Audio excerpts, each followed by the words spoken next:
Platiquemos del INAI, este organismo que se dedica a precisamente todo lo que tiene que ver con la transparencia en nuestro país. Y fíjate que cuando hablamos de esto, hablamos entonces de una situación que se ha dado últimamente y que tiene que ver con seleccionar las personas que van a formar parte de este organismo. Y cuando hablamos de eso, hablamos de personas que fueron rechazadas. El presidente de la República le regresó al Senado los nombres que había seleccionado para que formen parte del INAI, pero lo complejo de todo esto es que la mujer que dirige hoy por hoy el INAI hace un llamado enérgico porque no hay manera de reactivar actividades con el INAI si no tiene su planta completa. Hablemos de esta parálisis que ha invadido al INAI. Hagámoslo con la maestra Natalia Campos, investigadora del Instituto Mexicano para la Competitividad. Maestra, ¿cómo estás? Bienvenida. Hola Alfredo, buenos días. Un gusto estar en tu programa. ¿Qué pasa en el INAI, maestra Campos? Bueno, lo que sucede en el INAI actualmente es que el Pleno se encuentra incompleto. Para sesionar, la ley establece que deben existir 5 de 7 comisionados como mínimo. Lo que vemos hoy en día es que solo hay 4 comisionados y comisionadas nombrados, porque como bien lo decías, el último nombramiento que hizo el Senado de 2 personas fue vetado por el presidente en uso de sus facultades constitucionales para hacerlo. Pero el punto, y es importante dar un poco de contexto, es que desde el 31 de marzo del año pasado, es decir, más de un año, los nombramientos estuvieron pendientes, es decir, el Senado omitió o dio largas a su responsabilidad para nombrar estas 2 personas, y el periodo del comisionado Francisco Javier Acuña finalizó el 31 de marzo, por lo tanto, desde el 1 de abril pasado, el Pleno se encuentra incompleto y, como bien dices, esto impide su capacidad operativa, no puede funcionar y no puede sesionar. Ahora, esto es un punto muy importante. Como decías al principio, el presidente estaba en su facultad de rechazar esos nombres. Pero una cosa es eso y otra cosa es que pasen las semanas y no se repongan otros nombres o no se eche a andar, obviamente, el INAI facultándolo con su plantilla completa, ¿no? Así es, lo que vemos es una omisión primero del Senado, porque tuvieron tiempo para hacer el nombramiento, hay que decirlo, incorporaron buenas prácticas en los procesos de nombramiento, hicieron entrevistas, exámenes, eligieron algunas personas, pero se tardaron mucho y al final el presidente, y hay que decirlo con todas sus letras, siempre ha tenido un desdén hacia el INAI, ha estado, digamos, o ha hecho manifestaciones en contra de su existencia, de su funcionamiento, pero al final, cuando ya se hacen los nombramientos, en el último día que tenía para hacerlo, utiliza este veto y pues se impide el nombramiento, quedando inoperante el INAI. Hemos visto también un audio del secretario de Gobernación en el que se escucha que el mundo ideal o el mundo feliz es uno en el que no funciona el INAI.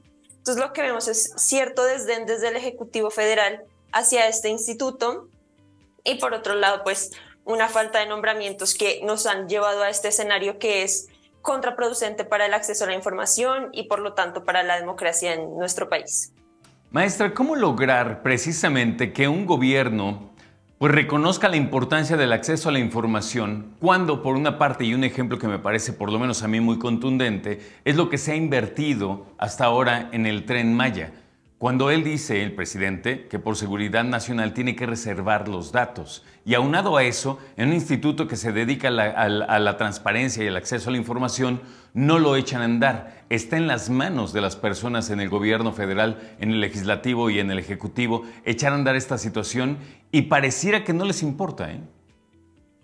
Sí, de acuerdo, lo que vemos es un retroceso institucional, así lo podríamos llamar, una erosión de las instituciones que fueron diseñadas justamente para hacer contrapesos al poder, que no están diseñadas para hacer ni obedecer lo que diga la figura presidencial ni el Ejecutivo Federal, sino están, como lo han manifestado bien las comisionadas y comisionados, para apoyar y garantizar el derecho ciudadano de acceso a la información.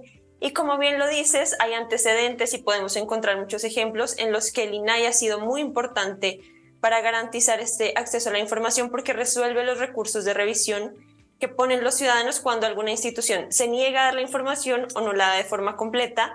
Entonces el instituto y el Pleno, justamente lo que hoy en día no está operando, resuelve estos recursos y mandata a las instituciones o sujetos obligados a que dé la información. Entonces, como bien lo dices, es básico para combatir la opacidad cuando hablamos de grandes proyectos, de compras públicas, de la gestión gubernamental, que los ciudadanos tengamos la posibilidad de conocer lo que hace y tengamos un recurso en caso de que las instituciones se nieguen a proveernos la información.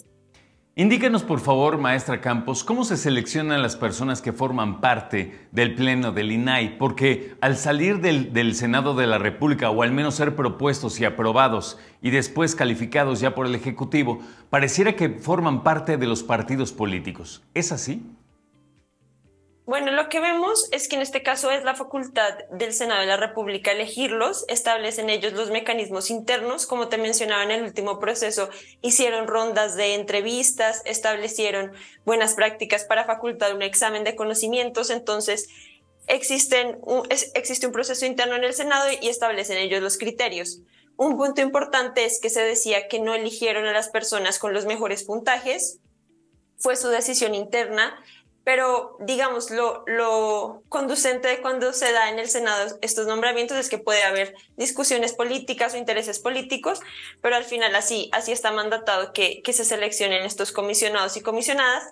Lo que se espera, sin embargo, es que sean personas, y lo son los que vemos hoy en día por lo menos, con trayectoria, conocimientos y mucha experiencia en el tema de acceso a la información, fiscalización, control social, combate a la corrupción. Entonces, en este caso sí presentaron exámenes, hicieron rondas de entrevista, al final seleccionaron estos y lo que vemos ahora es que están pensando en un proceso más rápido, por así decirlo, o abreviado en el que van a elegir más rápido las personas, pero eso es bueno por un lado porque podríamos tener los comisionados nombrados más pronto, las personas comisionadas, pero por otro podríamos hablar que la cuestión de mérito queda un poco en entredicho, entonces así es el proceso.